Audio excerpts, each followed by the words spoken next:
윤석열 압도적 이유, 그 이유는 무엇인가?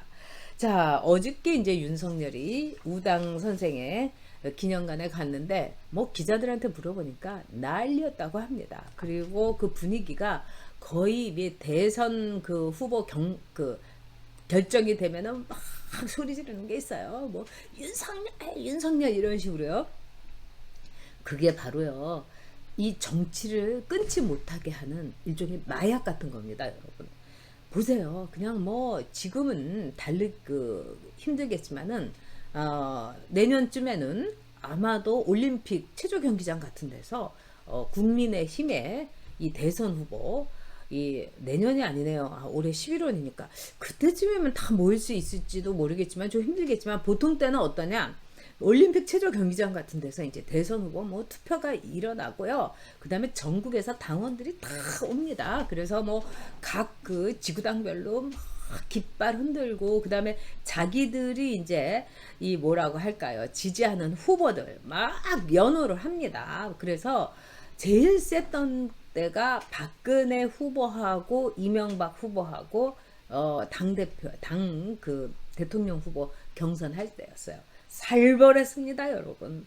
약간 그 이명박 후보 쪽에서는 이상득 의장이 어떤 식이냐면 네가 된다 이러면서 절대로 박근혜 후보에 대한 사적인 거는 얘기하지 말아라. 뭐 이렇게 이제 얘기를 해서 이제 형님 말을 들었고, 근데 이제 박근혜 후보 쪽에서는 이명박 대통령의 이른바 도곡동 땅을 비롯해 갖고 다스 이걸 갖고 막 공격을 했는데, 물론 저는 그 자리에 있었습니다. 그리고 지역별로도 이게 열리게 되니까요. 근데 참 소름 끼칠 정도로 그 박근혜 그 지원 쪽에서 땅 하고 막 소리를 지르는데, 그 이제 결기라든가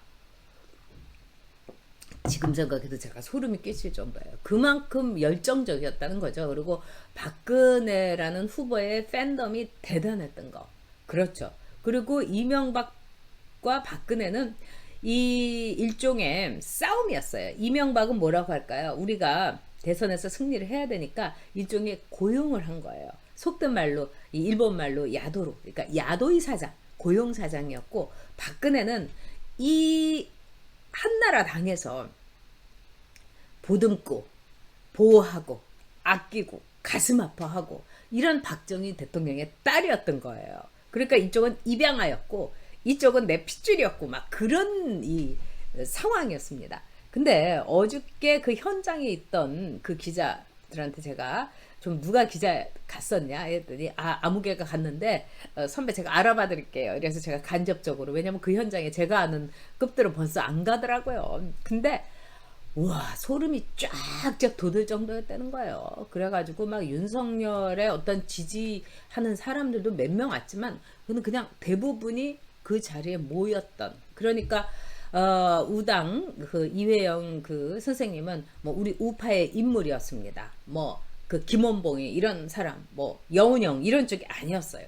자, 저도 대학교 다닐 때 제가 참 여운형을 흠모했습니다. 그리고 여운형 선생은 지금 생각하더라도 참 안타까운 분 중에 하나다 이런 생각이 들어요. 그리고 이 좌파들을 확실하게 내쳐야 되는데 이분이 좌우도 좋다 이렇게 가다가 여운형의 딸이 그 북한에서 굉장히 고위직에 있죠. 그리고 한국에도 온 적이 있습니다. 근데 참 안타깝죠.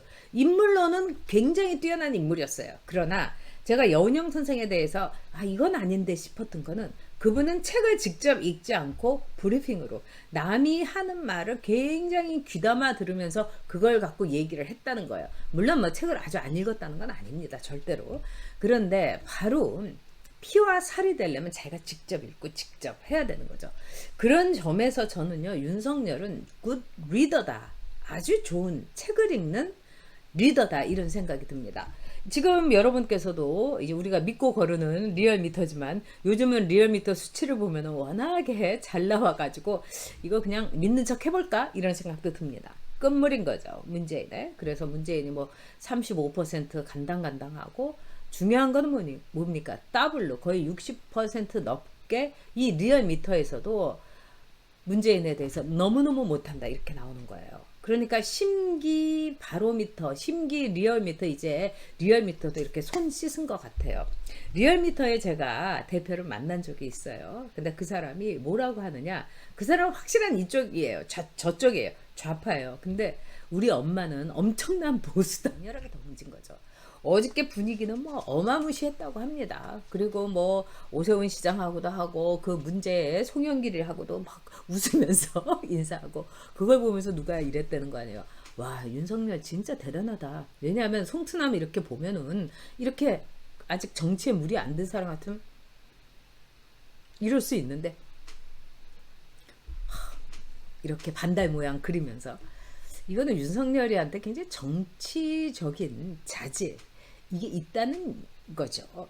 이 송영길이가 뭐라고 했습니까? 어저께 막 또 떠들었죠. 윤석열 자료를 하나 모으고 있다. 그리고 검사라는 사람은 사람들을 잡아놓고 벌 주고 이런 사람인데, 그런 사람이 어떻게 대통령이 되냐? 그건 말이 안 된다.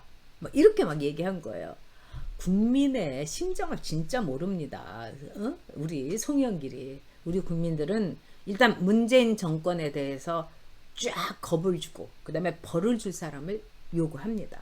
정교조, 민노총, 뭐 하다못해 민병까지도 그들이 얼마나 부당하게, 또 얼마나 정말 혹세무민을 했고, 국민의 세금을 어떤 식으로 마구마구 써 제끼고 그 다음에 정치에 개입했는가, 이거 다 밝혀야 되는 거죠. 민노총과 그 다음에 우리나라의 그 부정이와 불공정에 대해서. 조국책이 20만 권이 팔렸다고 해가지고 여러분 조국이 센가 보네 이렇게 생각할 필요 없어요. 이번에 여러분 아마 내일 국민의힘 당대표 선거 결과를 보시면은 아시게 될 겁니다. 어떤 사이트에서 여론조사를 뭐 8만 명을 상대로 했다. 이 유튜브에서 뭐 거기 유튜브 그 독자들, 구독자들 굉장히 많으니까요. 그래서 8만 명이 막 투표를 해갖고 나경원이 75%인가 80%로 압도적으로 당대표 여론조사에서 1등을 했다. 그리고 뭐 또 한 대입니다. 백날 해보십시오, 여러분. 그게 되나? 제가 이제 그 조갑재 선생님 오셨을 때 식사를 모시면서 이런저런 얘기를 했는데, 조갑재 선생님께서 이런 얘기를 하시더라고요. 유튜브라는 거는 어떤 점에서는 한계가 있다. 즉 사람들이 모여가지고 서로의 이 심정 이거 털어놓고, 그래서 한계가 있기 때문에 유튜브가 어떤 영향력을 보여준다는 거, 이건 한계가 있다. 그리고 이제 또 유튜버들 중에서는 우리도 지분이 있다. 우리도 열심히 이 정권 교체를 위해서 싸우고 있으니까 지분이 있다. 뭐 이렇게 얘기를 합니다. 근데 제가 볼 때는 바로 그 지분을 지난번에 황교안이가 인정을 해줬어요. 고성국이라든가 거기다가 그 공병호 그분은 이 저기 공천 비례대표 공천위원장까지 시켜주고 지나치게 지분을 많이 준 거죠. 그 결과 여러분 어떻게 됐습니까? 비례대표 이거 다시 뒤집어 엎을 정도가 된 거예요. 그런 점에서 저는요, 유튜버들은 자발적으로 또 자기 자신의 가치를 갖고 호소하는 겁니다. 저는 그래서 여러분들에게 그 어떤 지분도 요구할 수도 없거니와, 그다음에 여러분들께서 이렇게 구독자들이 썰물처럼 쫙 빠져나갔는데 이건 좀 각오해야 된다고 저는 생각했습니다. 징징거리지도 말자. 왜 그러냐? 제가 이 유튜브를 하는 이유는 여기에 계신 많은 분들하고 의견을 우리가 공유하면서 팩트에 기반해서 다른 사람을 설득하고 정권 교체의 메아리가 되기를 바랄 뿐입니다. 그런 점에서 에코가 오면 좋겠지만 안 와도 할 수 없는 거예요. 그러나 저는 여러분들의 힘과 능력을 믿습니다. 아까 제임스 기님께서 2030이 이번에 최고의 승자다. 국민의힘의 경선에서, 대표 경선에서 맞다고 봅니다. 그래서 여러분들이 유튜버에 대해서는 글쎄요, 뭐 유튜버마다 이제 특성이 있고 이렇지만은 아무도 믿으시면 안 돼요, 여러분. 각자 도생입니다. 정치.